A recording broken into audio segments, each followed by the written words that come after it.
West Bengal Council of Higher Secondary এডুকেশনের পক্ষ থেকে আজকে কিছুক্ষণ আগে 2025 সালে ক্লাস 12-এর ছাত্রছাত্রী এবং প্রত্যেকটি উচ্চ মাধ্যমিক বিদ্যালয়গুলির জন্য একটি জরুরি বিজ্ঞপ্তি জারি করেছে। চলুন দেখে নিই সেই বিজ্ঞপ্তিতে কি বলা হয়েছে।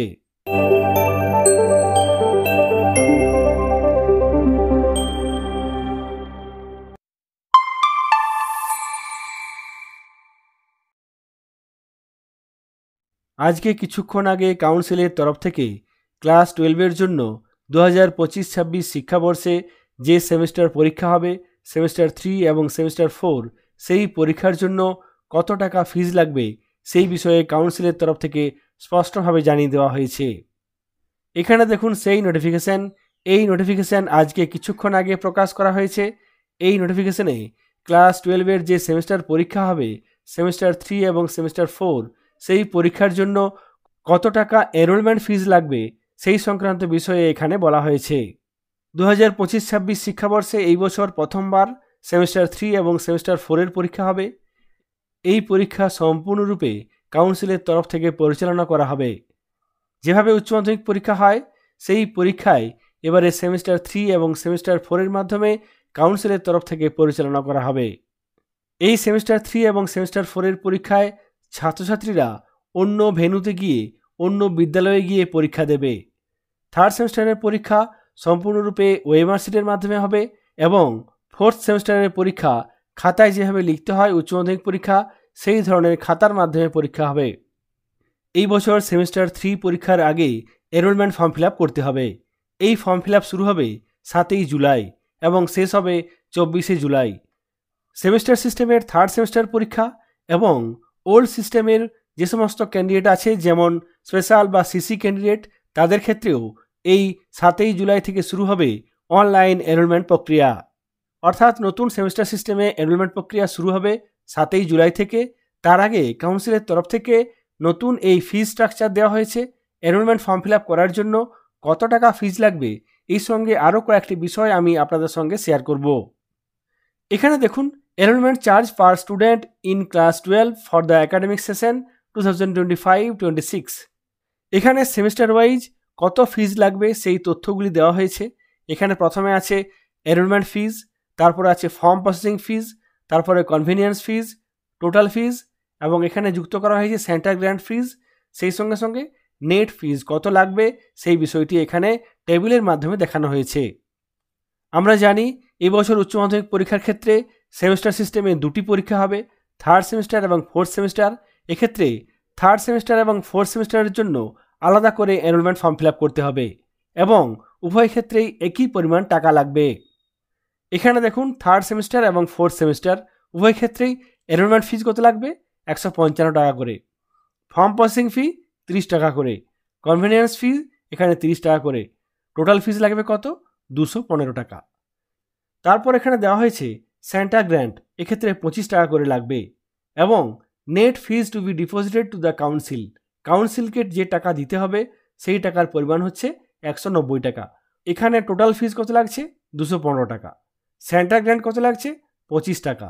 এক্ষেত্রে 215 থেকে 25 টাকা বাদ দিলে কাউন্সিলকে দিতে হচ্ছে 190 টাকা। এই 25 টাকা কাকে দিতে হবে? এক্ষেত্রে থার্ড সেমিস্টার এবং ফোর্থ সেমিস্টার পরীক্ষার আগে উভয় ক্ষেত্রেই যে 25 টাকা করে ক্যান্ডিডেট প্রতি সংগ্রহ করা হবে সেই টাকা সেন্টার সেক্রেটারিকে আলাদা করে দিতে হবে। এক্ষেত্রে তাহলে একজন পরীক্ষার্থীকে থার্ড সেমিস্টার পরীক্ষার জন্য 215 টাকা এবং ফোর্থ সেমিস্টার পরীক্ষার জন্য 215 টাকা লাগবে। তবে এই ফিজ ছাড়াও প্রত্যেকটি পরীক্ষার্থীকে আরও কিছু টাকা দিতে হতে পারে। এই ফিজ গেল কাউন্সিলের তরফ থেকে ঘোষিত ফিজ, যেটা কাউন্সিলকে দিতে হবে 190 টাকা। কাউন্সিলের তরফ থেকে বলা হয়েছে সেন্টার গ্র্যান্ট হিসাবে সেন্টার সেক্রেটারিকে দিতে হবে 25 টাকা করে। তবে এই ফিজ ছাড়াও আরও ফিজ দিতে হবে। লোকাল লেভি বা লোকাল যে ভেন্যু, সেই ভেন্যুগুলোর জন্য আরও কিছু টাকা করে সংগ্রহ করা হবে। প্রত্যেকটি ক্যান্ডিডেটের কাছ থেকে কমপক্ষে 50 থেকে 60 টাকা করে আরও সংগ্রহ করা হবে।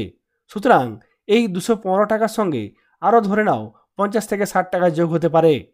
এক্ষেত্রে জেলাভিত্তিক বা এরিয়া ভিত্তিক যে বিদ্যালয়গুলিতে এই থার্ড সেমিস্টার এবং ফোর্থ সেমিস্টারের পরীক্ষা হবে সেই পরিপ্রেক্ষিতে এখানে 50 থেকে 60 টাকা সংগ্রহ করা হতে পারে।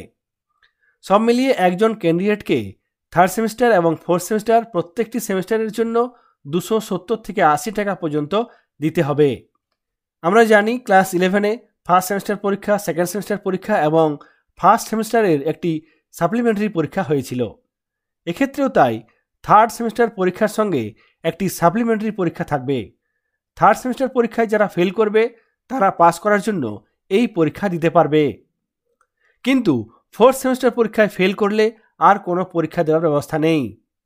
থার্ড সেমিস্টারের এই সাপ্লিমেন্টারি পরীক্ষা দেওয়ার জন্য প্রত্যেকটি পেপারের জন্য, প্রত্যেকটি বিষয়ের জন্য 50 টাকা করে লাগবে। সেই সঙ্গে সেন্টার গ্র্যান্ট ফি 25 টাকা এবং আরও লোকাল লাইভ হিসাবে 50 থেকে 60 টাকা লাগতে পারে। এরপর চলে আসছি লেট ফাইন। যদি কেউ সঠিক সময় মতো এনরোলমেন্ট ফর্ম ফিল আপ না করতে পারে, অর্থাৎ 7 জুলাই থেকে 24 জুলাইয়ের মধ্যে যদি এনরোলমেন্ট ফর্ম ফিল আপ করতে না পারে, সেক্ষেত্রে লেট ফাইন লাগবে। এক্ষেত্রে প্রত্যেকটি স্টুডেন্ট পিছু 150 টাকা করে লেট ফাইন লাগবে। সেমিস্টার 3 হোক বা সেমিস্টার 4, উভয় ক্ষেত্রেই এক্ষেত্রে লেট ফাইন হিসেবে বলা হয়েছে 150 টাকা লাগবে। সেমিস্টার 3 এর জন্য এনরোলমেন্ট প্রক্রিয়া শুরু হবে 7 জুলাই থেকে, চলবে 24 জুলাই পর্যন্ত। কিন্তু সেমিস্টার 4 এর জন্য এনরোলমেন্ট প্রক্রিয়া শুরু হবে ডিসেম্বর মাসে। 2রা ডিসেম্বর 2024 থেকে শুরু হবে সেমিস্টার 4 এর এনরোলমেন্ট প্রক্রিয়া। সেই সঙ্গে ওল্ড অ্যানুয়াল সিস্টেমের এইচএস পরীক্ষার জন্যেও এই এনরোলমেন্ট প্রক্রিয়া শুরু হবে 2রা ডিসেম্বর থেকে। তাছাড়া সেমিস্টার 3 এর যে সাপ্লিমেন্টারি পরীক্ষা হবে তার জন্য যে এনরোলমেন্ট করতে হবে সেটিও শুরু হবে 2রা ডিসেম্বর থেকে।